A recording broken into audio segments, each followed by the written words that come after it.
اللهم علمنا ما ينفعنا وانفعنا بما علمتنا وزدنا علما يا رب العالمين ونعوذ بك من حال أهل النار. أذكر نفسي وإياكم بإخلاص النية لله تعالى بالاشتغال بعلم الدين، لأن رسول الله صلى الله عليه وسلم يقول: إنما الأعمال بالنيات وإنما لكل امرئ ما نوى. Bismillahirrahmanirrahim. Assalamualaikum warahmatullahi wabarakatuh.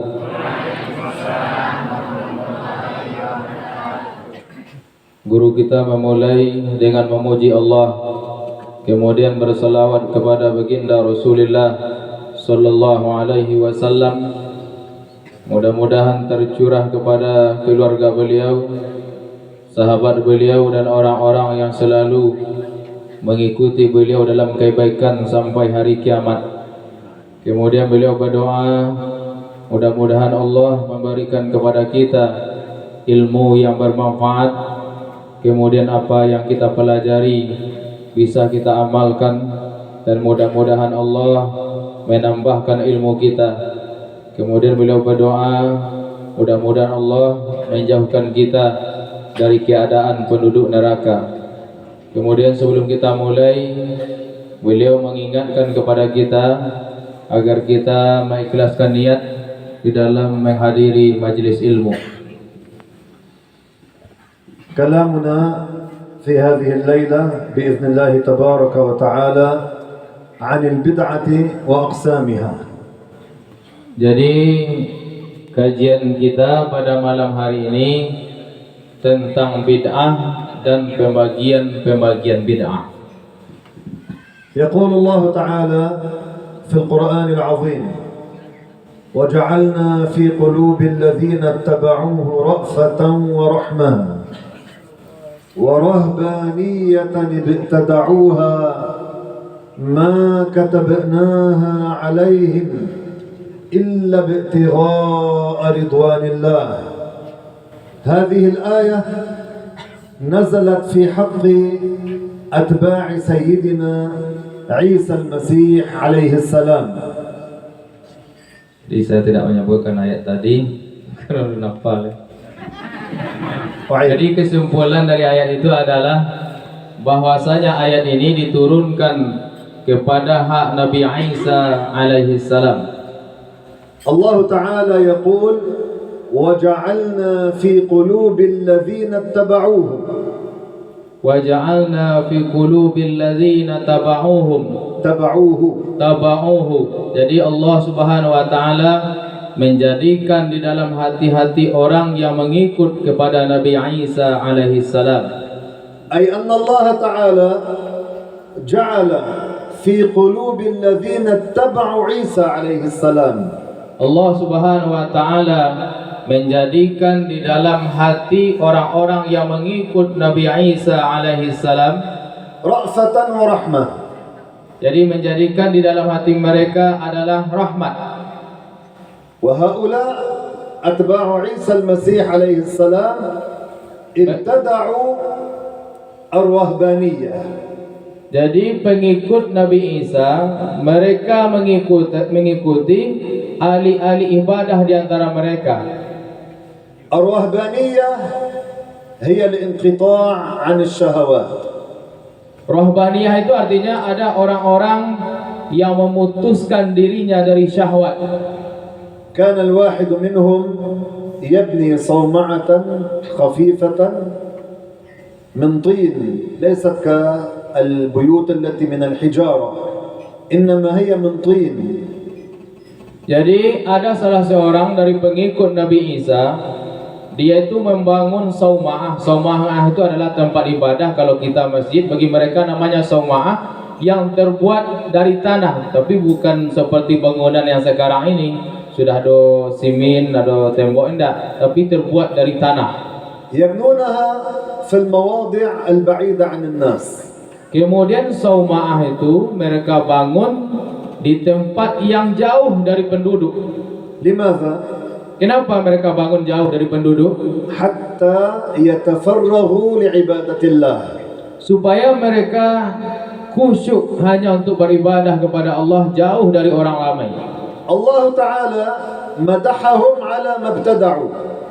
Allah Subhanahu wa taala memuji mereka atas apa yang mereka lakukan, yaitu membangun tempat ibadah yang jauh dari keramaian. Tempat ibadahnya tak kadang keteknya bangun khusus untuk ibadahnya seorang, kemudian khusyuk beribadah di situ. Perbuatan seperti itu adalah perbuatan yang mereka buat.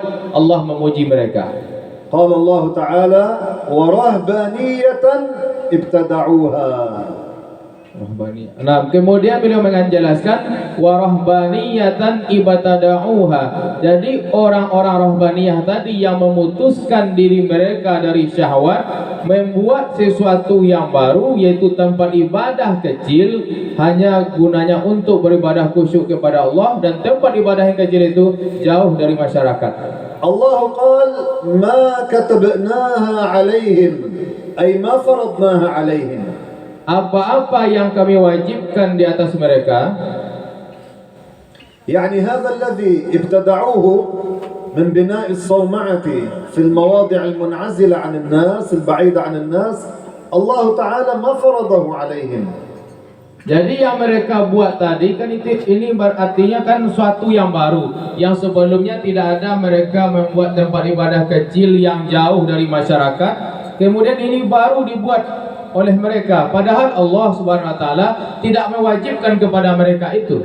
إنما هم أرادوا التفرغ لعبادة الله لأجل الثواب. Kenapa mereka membuat seperti itu, tempat ibadah kecil kemudian jauh dari masyarakat? Kenapa mereka buat itu? Karena mereka ingin hanya kerjanya beribadah kepada Allah dan jauh dari orang lain. من هنا استدل العلماء على البدعة الحسنة. Dari ayat ini para ulama mengambil dalil ada namanya bid'ah hasanah, bid'ah yang baik. ورهبانية ابتدعوها ما كتبناها عليهم الله تعالى مدحهم.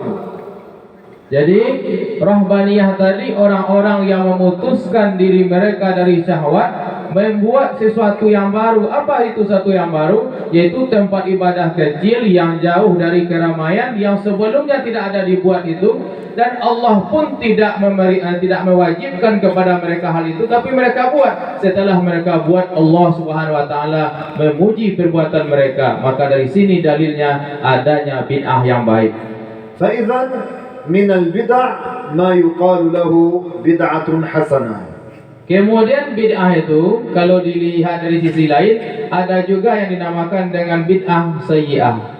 بدعة حسنة. Bid'ah hasanah yaitu bid'ah yang baik. ما معنى البدعة؟ Kemudian beliau tanya kepada kita, apa itu definisi bid'ah? الأمر الذي أحدث بعد رسول الله. Jadi yang dimaksud dengan bid'ah adalah perkara yang ada setelah Nabi meninggal. كيف نعرف أن هذا الأمر يقال له بدعة حسنة أو بدعة سيئة؟ Kemudian kata beliau, caranya awak membedakan iko bid'ah hasanah, bid'ah yang baik, iko bid'ah dalalah, bid'ah yang buruk. Cara awak bedanya. العلماء يعرضون هذا الأمر على ميزان الشريعة. Para ulama, mereka itu kalau ada melihat sesuatu yang baru, mereka membawakan kepada timbangan syariat.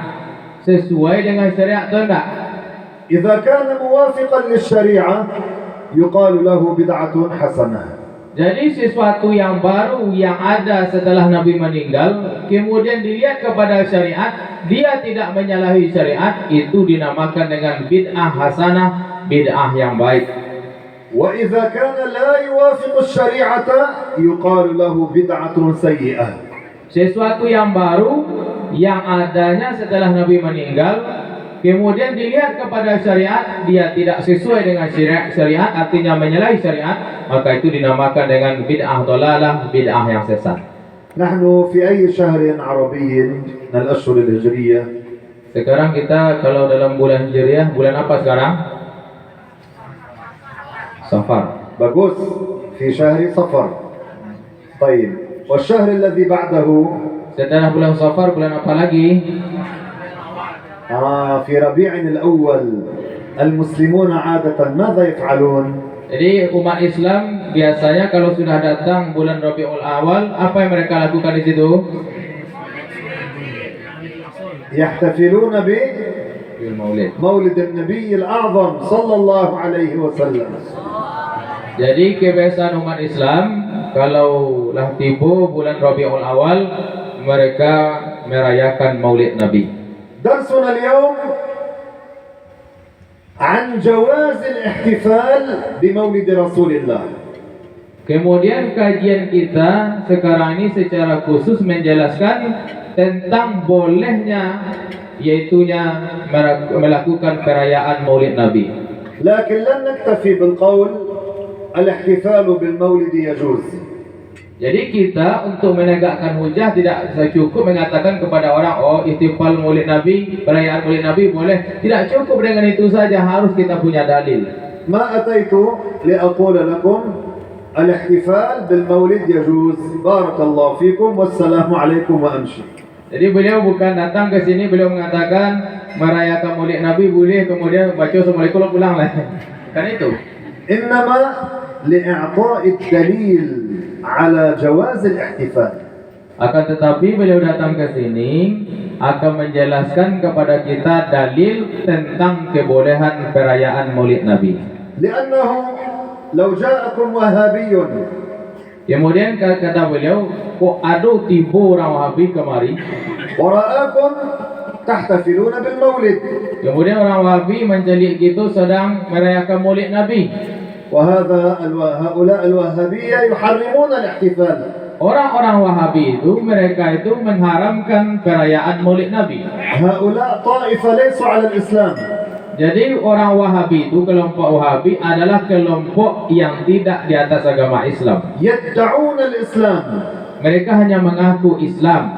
وفي الحقيقة هم أعداء النبي أعداء الإسلام. Pada hakikatnya orang-orang Wahabi itu adalah musuh Nabi Muhammad SAW dan mereka merusak Islam. فإذا أتى إلى هنا وقال ورآكم تحتفلون بالمولد. Jika ada orang Wahabi tiba kemari, awak sedang Maulid Nabi, tunjuk kecian awak adalah perbuatan yang haram. فقال لكم هذا حرام. Kemudian mereka Wahabi itu mengatakan kepada kita, ini perbuatan Maulid Nabi ini haram. وقال لكم رسول الله ما عمله. Kemudian mereka mengatakan kepada kita, Nabi saja tidak pernah melakukan Maulid Nabi. فكيف تردون عليه؟ Kemudian ditanya oleh Syekh, bagaimana cara kita membantah orang seperti itu? كيف يجاب بأن عمل المولد يجوز؟ Bagaimana cara kita menjawab, menjelaskan kepada mereka bahwa Maulid Nabi itu boleh? لذلك أريدكم أن تركزوا جيدا. Maka oleh karena itu perhatikan dengan baik bagaimana cara membantah orang Wahabi itu. أنا أحب إعطاء الدرس في هذا المكان. Beliau sangat senang memberikan pelajaran di rumah ini. أشعر بالأنس والسكينة. Beliau merasakan ketenangan di dalam hati. لأن هذا المكان كان يدرس فيه العقيدة. Karena di tempat ini selalu diajarkan akidah. الله أعلم ما فيه من أسرار. Kita tidak tahu berapa sir yang ada di rumah ini. لذلك أريد منكم أن تركزوا جيدا. Maka oleh karena itu perhatikan apa yang beliau sampaikan baik-baik. سياب؟ سياب؟ إن شاء الله. فإذا ما معنى البدعة؟ Kemudian beliau bertanya kepada kita, apa itu makna bid'ah? إذا قال لكم الوهابي الاحتفال بالمولد بدعة ماذا تقولون؟ Kalau tiba orang Wahabi gawak, tunjuk kecil gawak, merayakan Maulid Nabi itu bid'ah. Baca rawak menjawabnya. يقال له ما معنى البدعة؟ Wak kecil orang Wahabi tadi, makna bid'ah tu. يعني رد عليه بسؤال. Jadi nyotanya wak cik, wak jawablah dengan pertanyaan. تقول له أولا ما معنى البدعة؟ Jadi kita katakan pertama kepada orang Wahabi, apa definisi bid'ah itu? إذا قال لك لا أعرف Kalau orang Wahabi menjawab kepada kita, saya tidak tahu makna bid'ah. تقول له فإذا كيف تتكلم أنت بأمور الدين؟ Jadi dikatakan ketika dia mengatakan saya tidak tahu makna bid'ah, kalau engkau tidak tahu makna bid'ah, mengalau mengecek tentang masalah agama. كيف تتجرأ وتتكلم بأمور الدين وأنت البدعة لا تعرف معناها؟ Bagaimana engkau sangat berani menyampaikan tentang masalah agama, masalah definisi bid'ah saya tidak tahu. فإذا تقول له ما معنى البدعة؟ Kemudian kita katakan kepada orang Wahabi itu, makna bid'ah itu. البدعة الأمر الذي أحدث بعد الرسول. Jadi bid'ah itu definisinya perkara yang diadakan setelah Nabi meninggal. هذه الأمور التي أحدثت بعد رسول الله صلى الله عليه وسلم تنقسم إلى قسمين. Kemudian perkara-perkara yang adanya atau yang diadakan setelah Nabi meninggal terbagi dua. بدعة حسنة وبدعة سيئة. Yang pertama namanya bid'ah hasanah, yaitu bid'ah yang baik. Yang kedua namanya bid'ah dhalalah, bid'ah yang sesat. البدعة الحسنة هي التي توافق الدين. Bid'ah hasanah itu adalah bid'ah yang sesuai dengan agama. أما البدعة السيئة هي التي لا توافق الدين. Adapun bid'ah dhalalah, bid'ah yang sesat, yaitu bid'ah atau perkara yang baru yang tidak sesuai dengan agama. وسنبدأ الكلام على البدع الحسنة. Jadi beliau Syekh akan memulai menjelaskan tentang apa itu bid'ah hasanah itu. في شهر رمضان المسلمون يصلون صلاة التراويح في المسجد. كيف يصلونها؟ Jadi orang-orang Islam, umat Islam pada bulan Ramadan mereka melaksanakan salat tarawih. Bagaimana cara orang-orang melaksanakan salat tarawih? يصلونها جماعة. Orang-orang melaksanakan salat tarawih dengan berjamaah. أليس كذلك؟ Bukankah seperti itu? في زمن سيدنا عمر رضي الله عنه. Pada masa Sayyidina Umar radhiyallahu anhu, يعني بعد وفاة رسول الله. jadi setelah wafatnya Rasulullah, وبعد وفاة خليفته أبي بكر الصديق. dan itu sudah meninggalnya Abu Bakar As-Siddiq. دخل سيدنا عمر إلى المسجد في رمضان. Jadi Sayyidina Umar pada bulan Ramadan masuk ke sebuah masjid. فوجد الناس تصلي التراويح أوزاعا متفرقين. Kemudian ketika Sayyidina Umar memasuki masjid, beliau menemukan orang melaksanakan salat tarawih bukan dengan satu jamaah. Si ada sekelompok sembahyang tarawih, si ada sekelompok sembahyang tarawih dengan banyak jamaah. فماذا قال سيدنا عمر؟ إني أرى لو جمعت هؤلاء على صلاة قارئ واحد. Kemudian Sayyidina Umar mengatakan, saya punya ide, saya pun punya pendapat, saya akan mengumpulkan orang-orang yang salat di masjid itu menjadi satu jamaah, dan akan saya pilih satu imam. فعزم على ذلك وجمعهم على أقرأ الصحابة واسمه أبي بن كعب.